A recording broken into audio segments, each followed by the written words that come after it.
லேவியர் புத்தகம் அதிகாரம் 22 மற்றும் 23. காணிக்கைகளின் தூய்மை. ஆண்டவர் மோசேயிடம் கூறியது: இஸ்ரவேல் மக்கள் எனக்கு நேர்ச்சையாக செலுத்தும் தூய பொருட்களால் ஆரோனும் அவன் பிள்ளைகளும் என் பெயரை இழிவுபடுத்தாதபடி எச்சரிக்கையாயிருக்க வேண்டும் என்று அவர்களிடம் கூறு. நானே ஆண்டவர். அவர்களிடம் நீ கூற வேண்டியது: உங்கள் வழிமரபினருள் எவனும் தீட்டுப்பட்டிருந்தது இஸ்ரவேல் மக்கள் நேர்ச்சைக்காக செலுத்தும் தூய பொருட்கள் அருகில் வந்தால் அவன் என் முன் இராதபடி அழிவான். நானே ஆண்டவர்.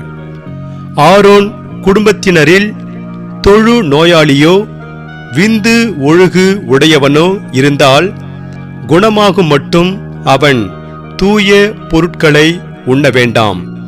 பிணத்தால் தீட்டானதை தொட்டவனும் விந்தொழுகியவனும் தீட்டு என ஒதுக்கிய ஊர்வனவற்றையோ தீட்டான மனிதரையோ தொட்டவனும் மாலை மட்டும் தீட்டுடன் இருப்பான். அவன் தூய பொருட்களை உண்ணாமல் தன் உடலை தண்ணீரால் கழுவ வேண்டும்.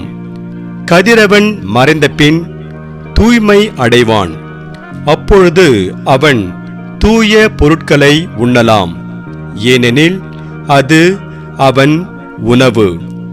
தானாய் செத்ததையும் பீறி கிழிக்கப்பட்டதையும் அவன் உண்டு தீட்டாக வேண்டாம். நானே ஆண்டவர். எனவே தூய்மையானதை தீட்டாக்குவதால் தங்கள் மேல் பாவத்தை சுமத்தி கொண்டு சாகாதவாறு நான் ஒப்படைத்தவற்றை அவர்கள் காப்பார்களாக. நானே அவர்களை தூயோராக்கும் ஆண்டவர். வேற்றினத்தார் எவரும் தூய பொருள்களை உண்ண வேண்டாம். குரு வீட்டிலுள்ள விருந்தினரும் கூலிக்காக வேலை செய்பவரும் தூய பொருளை உண்ண வேண்டாம்.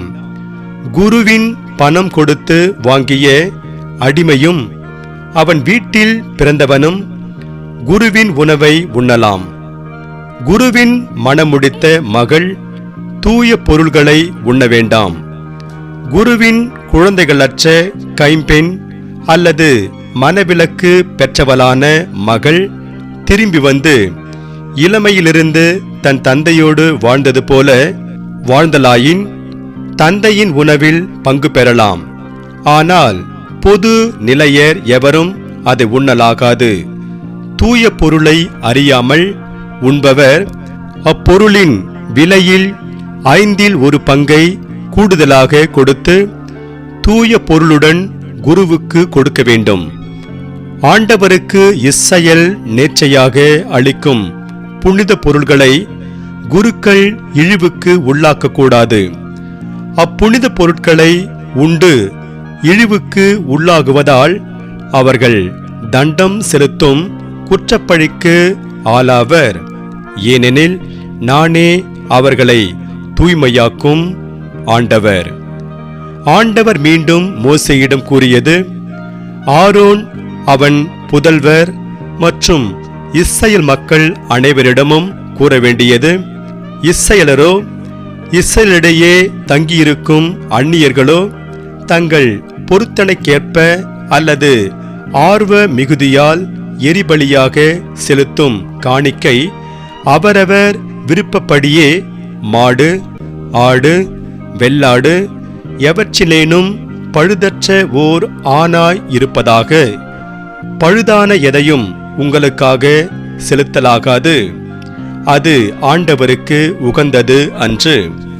சிறப்பு பொருத்தனையோ தன்னார்வ காணிக்கையோ மாடுகளில் அல்லது ஆடுகளில் நல்லுறவு பலியாக செலுத்தினால் அது ஏற்றத்தக்கதாக அமைய மாசு மறுவற்றதாய் இருத்தல் வேண்டும். குருடு, ஊனம், நெறிவு, கழிச்சல் நோய், சொறி, சிரங்கு முதலிய குறைபாடுள்ளவற்றை செலுத்தாமலும் அவற்றை ஆண்டவரின் பலிப்பிடத்தில் எரிபலியாக்காமலும் இருப்பீர்களாக. உறுப்பு ஒழுங்கற்ற ஆடோ மாடோ மகிழ்வு பலி ஆகலாம். ஆனால் அது பொருத்தனைக்கு ஏற்றதல்ல.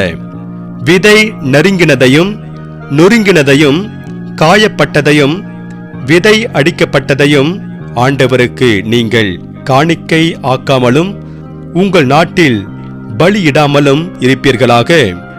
இவற்றின் மக்களிடமிருந்து இத்தகையவற்றை வாங்கி உங்கள் கடவுளுக்கு உணவு படையலாக செலுத்தாதீர்.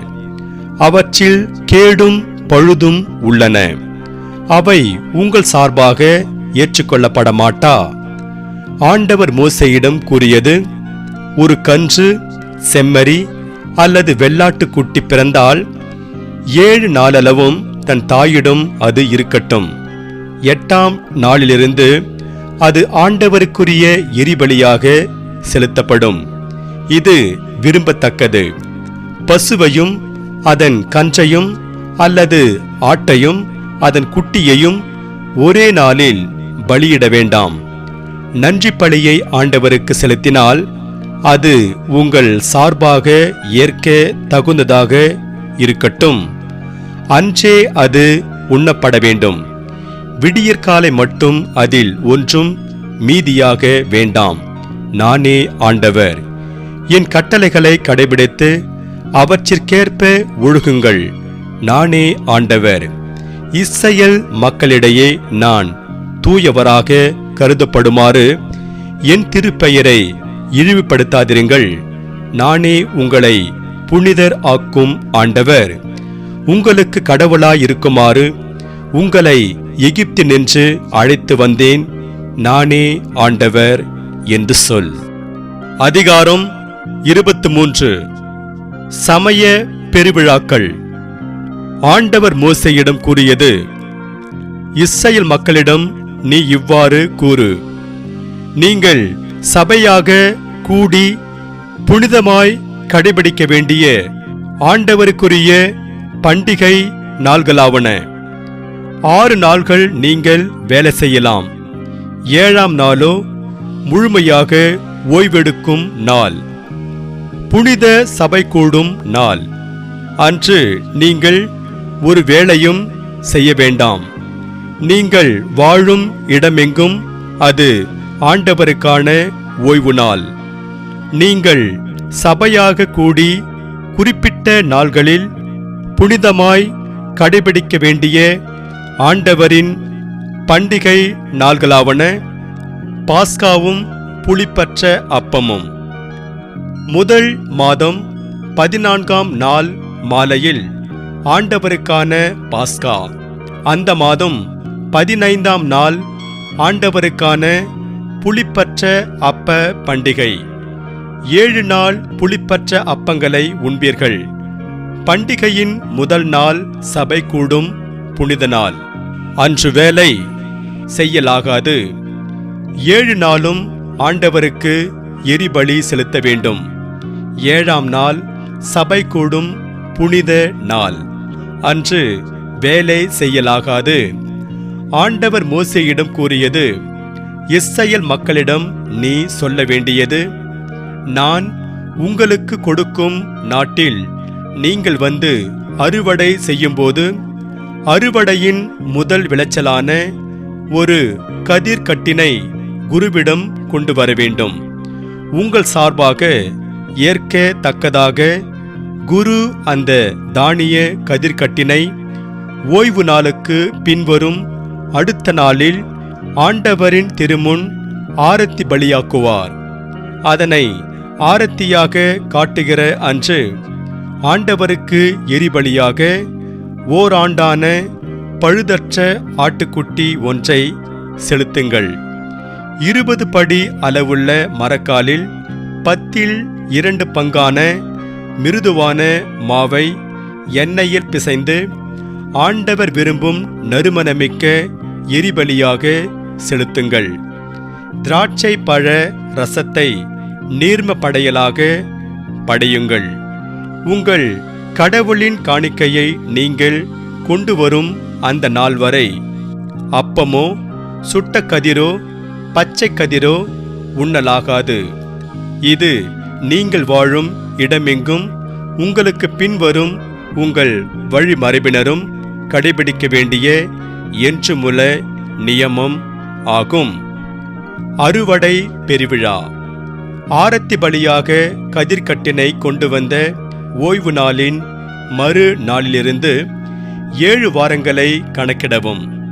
7ஆம் ஓய்வு நாளுக்கு மறுநாளான 5ஆம் நாளில் ஆண்டவருக்கு புது உணவு படையலை செலுத்துங்கள். நீங்கள் வாழும் இடங்களிலிருந்து 20 படி அளவுள்ள ஒரு மரக்கால் மிருதுவான மாவில் 10இல் 2 பகுதி எடுத்து புளிப்பேற்றி 2 அப்பங்களை சுட்டு அவற்றை ஆண்டவருக்கு முதற் பலனில் ஆரத்தி பலியாக கொண்டு வாருங்கள்.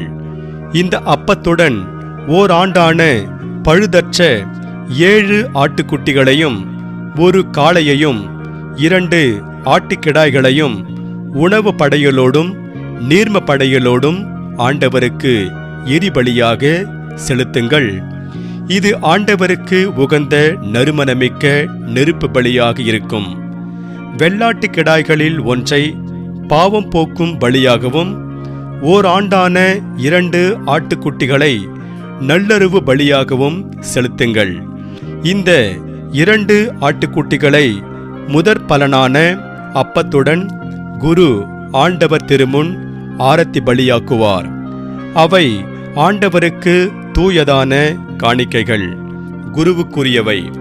அந்த நாளை திருப்பேரவை நாளாக அறிவியுங்கள். எத்தகைய வேலையும் அன்று செய்யலாகாது. இது நீங்கள் வாழும் இடமெங்கும் உங்கள் தலைமுறைதோறும் கடைபிடிக்க வேண்டிய என்றுமுள்ள நியமம் ஆகும். உங்கள் நாட்டில் நீங்கள் அறுவடை செய்யும்போது உங்கள் வயலோரத்தில் இருப்பதை முற்றிலும் அறுத்துவிடாமலும் சிந்தி கிடக்கும் கதிர்களை பொறுக்காமலும் இருங்கள்.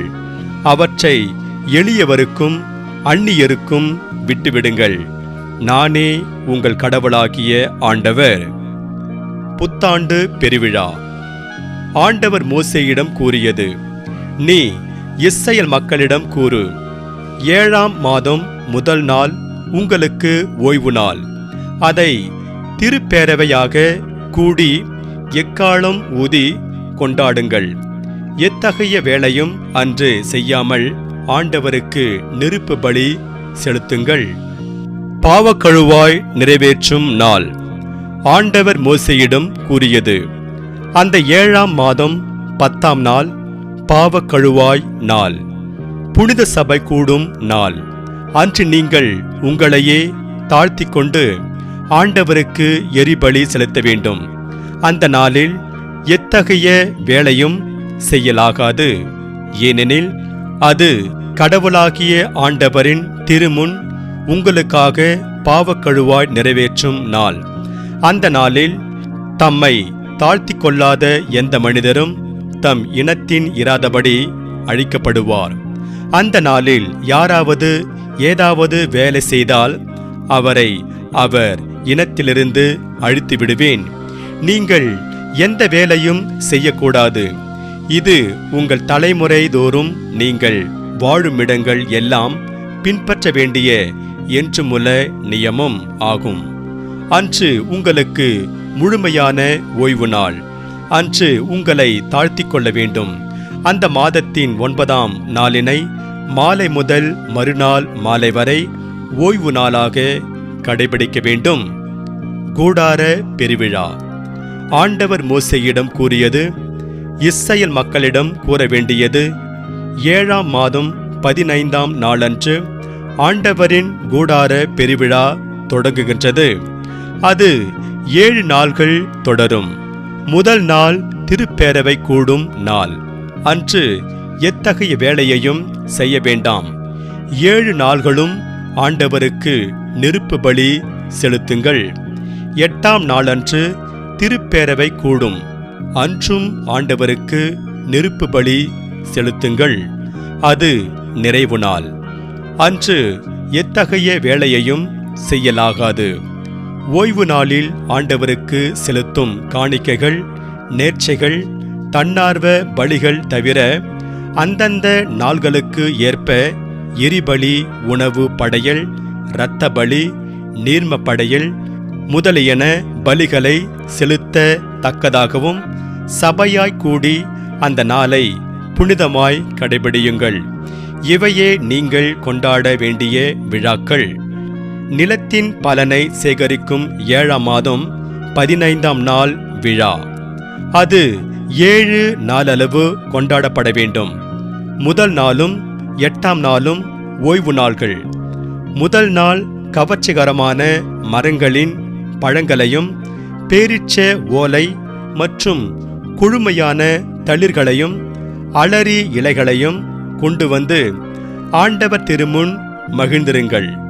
ஆண்டுதோறும் 7 நாளளவு இப்பெருவிழா கொண்டாடப்பட வேண்டும். 7ஆம் மாதத்தில் அது கொண்டாடப்பட வேண்டும். இது நீங்கள் தலைமுறைதோறும் கடைபிடிக்க வேண்டிய என்றுமுள்ள நியமம் ஆகும். 7 நாள் கூடாரங்களில் குடியிருங்கள். இஸ்ரவேலில் பிறந்த யாவரும் அவ்வாறே கூடாரங்களில் குடியிருக்க வேண்டும். இஸ்ரவேலரை எகிப்திலிருந்து நான் கொண்டு வந்தபோது அவர்கள் கூடாரங்களில் வாழ்ந்தார்கள் என்பதை இதன் மூலம் உன் வழிமரபினர் அறிந்து கொள்வர். நானே உங்கள் கடவுளாகிய ஆண்டவர். இவ்வாறு மோசே ஆண்டவரின் விழாக்களின் வரலாற்றை இஸ்ரவேல் மக்களுக்கு எடுத்தார்.